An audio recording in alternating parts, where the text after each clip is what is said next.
Assalamualaikum warahmatullahi wabarakatuh.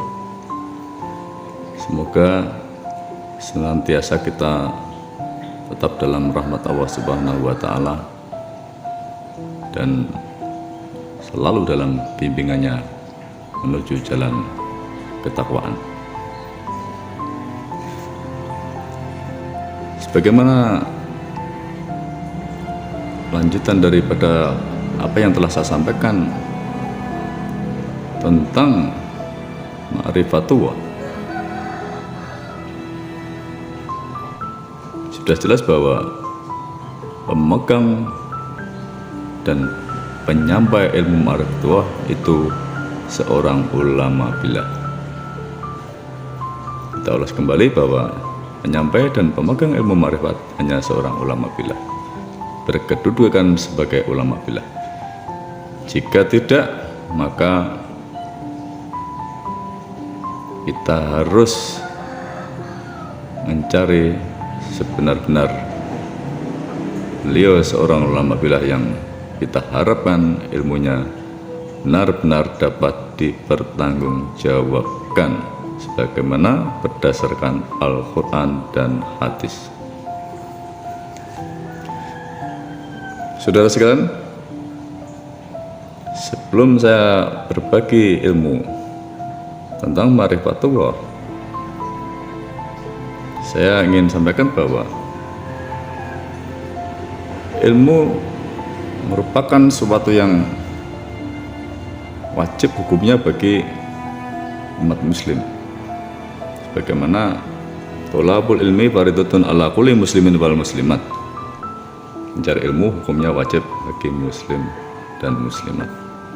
Ada juga hadis Rasulullah yang menyampaikan bahwa menuntut ilmu untuk mendekatkan dirimu kepada Allah Azza wa Jalla. Ada hadis lain yang menyebutkan bahwa kelebihan seorang alim, orang yang berilmu, dan seorang abid atau ahli ibadah itu ibarat bulan purnama dan bintang-bintang. Artinya orang yang berilmu dia penuh bercahaya walaupun satu ibarat bulan, dan orang yang beribadah itu ibarat bintang-bintang walaupun banyak dia tidak bisa menerangi seperti sang rembulan. Kemudian menginjak kepada ilmu ma'rifatullah. Jadi sebenarnya ilmu ma'rifatullah itu ilmu yang pertama harus diterima oleh semua muslim, karena sebagaimana hadis Rasulullah, awaluddin ma'rifatullah, awal beragama adalah mengenal Allah. Maka wajiblah semua muslim mencari ilmu, dan ilmu yang utama itu ilmu ma'rifatullah. Sebagaimana sebuah hadis dari Imam Ali radhiyallahu an, Rasulullah sallallahu alaihi wasallam bersabda, Allah berfirman, barang siapa berharap selainku, maka ia tidak mengenalku. Barang siapa tidak mengenalku, maka ia tidak mengabdi kepadaku. Dan barang siapa tidak mengabdi kepadaku, maka wajiblah kemurkaanku. Nah, dari hadis tersebut artinya bahwa kita harus mengenal Allah dengan jalan ilmu, belajar ilmu tentang ma'rifatullah. Sebagaimana yang telah saya sampaikan kemarin bahwa yang bisa menyampaikan dan pemegang ilmu itu hak pada beliau yang berkedudukan sebagai ulama billah, supaya kita tidak salah menerima ilmu kebenaran itu. Lantas bagaimana? Saya kali ini hanya ingin menyampaikan dasar-dasarnya saja. Supaya tidak bingung, saya sampaikan bahwa ada 3 cara untuk belajar ilmu ma'rifatullah dengan 3 cara pemahaman.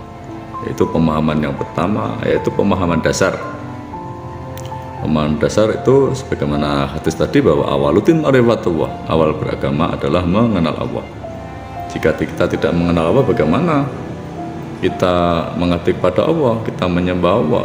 Kita harus tahu siapa Allah itu, yang namanya Allah itu siapa, dan seterusnya. Kemudian kedua yaitu dengan cara pemahaman yang mendalam.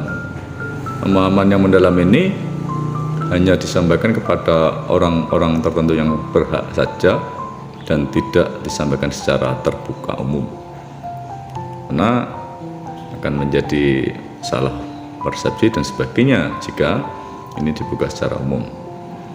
Yang dimaksud yang berhak saja itu adalah orang-orang yang dia telah bersungguh-sungguh karena dia telah mendapatkan panggilan jiwa, mendapatkan anugerah dari Allah Ta'ala dengan ditandai keingintahuannya yang sangat tentang ilmu ma'rifat. Nah, ini orang yang akan mendapat pemahaman yang mendalam, dan pemahaman yang mendalam inilah salah satu yang hanya ulama billah saja yang bisa menyampaikan. Kemudian cara yang ketiga yaitu dengan pemahaman yang rahasia dan dirahasiakan. Pemahaman yang rahasia dan dirahasiakan ini hanya diketahui untuk diri sendiri, dengan antara diri sendiri dan Allah. Maka ini selanjutnya tidak disampaikan karena sudah melalui proses perjalanan rohani yang panjang, dan itu termasuk ya tadi anugerah langsung dari Allah Ta'ala bagi hamba yang terpilih dan dipilih oleh Allah sendiri. Jadi dari uraian tersebut di atas yang sedikit tadi, kita simpulkan bahwa ilmu ma'rifat Allah itu sebenarnya hukumnya wajib untuk dicari, dan kesimpulannya bahwa kita harus menemukan ulama billah atau guru yang menyampaikan yang hak berkedudukan sebagai ulama billah. Karena jika yang menyampaikan seorang ulama billah yang berkedudukan sebagai ulama billah, maka beliau akan menyampaikannya secara urut dan detail dari awal sampai akhir, dari datangnya segala sesuatu dan kembalinya segala sesuatu. Itu demikian, semoga bermanfaat dan menjadikan petunjuk bagi yang mendapatkan anugerah. Assalamualaikum warahmatullahi wabarakatuh.